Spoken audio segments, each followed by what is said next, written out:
ամիսը մեկ ունենում ենք հավաքանու նիստ, 10, 15, 20, մինչև 30 հարց չզեկուցվողով անցկացնում եք գնումը,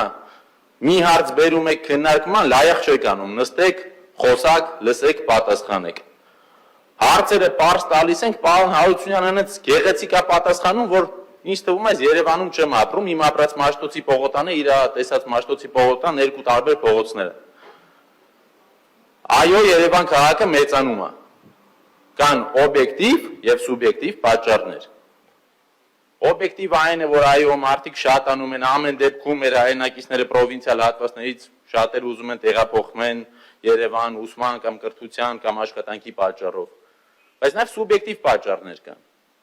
Սուբյեկտիվը այն է, որ անընդհատ շենքերը ավելանում են, որ Կոմիտաս, Արաբկիրի ու Կենտրոնի վիճակը վարչական շրջանների հարամ է եղել, որովհետև անվերջ շենքեր եք սարքում, որոնք որ պետք չեն։ Ու այդ խցանումները շատանում է։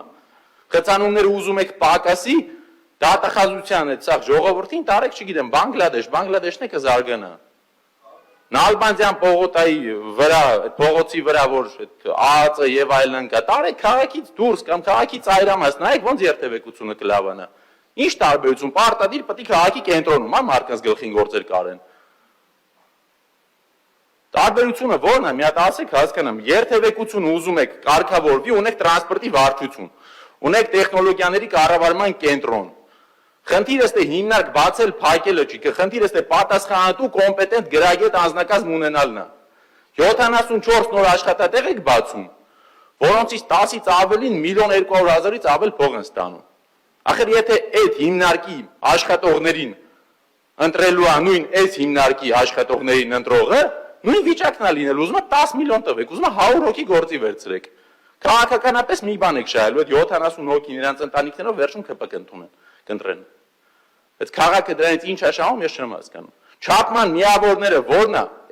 այսքան տարի որ միշտ եղել է խցանումներ, հիմա շատացել է։ Ձախողումների համար մի հատ պատասխանատու գտել եք, մեկին փոխարինել եք, մի հատ հանրությանը պատճառ ներկայացրել եք, այդ կարմիր գծերից այնց եք խոսում, որ չանեինք ավել կլներ։ Ախր պետք է չանեիք։ Առաջինը չի ազդե, երկրորդը ապօրինի է։ Ուրիշ բան է, որ թերի է դատական, օրենսդրական համակարգը կարող եք sense բողոքարկեք, մինչև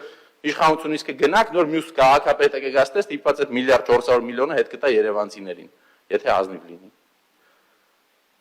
Պետք չի sense գալ անընդհատ խոսալ, գիտեք, ես բացել ենք, որպեսզի ճգնաժամը լուծենք։ Լրիվ Նիկոլ Փաշինյանի քաղաքական թմին սազող բան է։ Պատերազմը բերին հիմա խաղաղությունից են խոսում, քաղաքի երթևեկության հերը անիծել են, հիմա մի հատ 5 միլիարդ ավելացրեք, գցենք տեղը։